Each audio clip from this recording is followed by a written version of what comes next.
એક perspective change કરો તમારો. જ્યારે તમે કંઈ નવું સ્ટાર્ટ કરતા હો છો, બિઝનેસ કે જોબ, તો સૌથી પહેલા તમને ચિંતા હોય છે એ 4 લોકો શું કહેશે.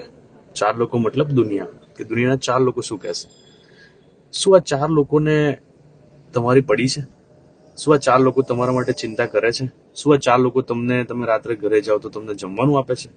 આ 4 લોકો તમને કશું જ નથી આપતા. આ 4 લોકો ખાલી ને ખાલી તમને ચિંતા આપે છે.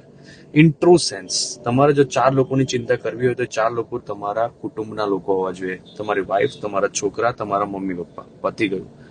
આ એ 4 લોકો છે કે જેને સૌથી વધારે ફરક પડશે તમે હશો કે નહીં હો. પણ હા, દુનિયાના 4 લોકોને તમારી કોઈ જ ફરક નહીં પડે કે ભાઈ તમે છો, તમે નથી. પણ આપણને સૌથી વધારે ચિંતા કોની છે? દુનિયાના 4 લોકોની.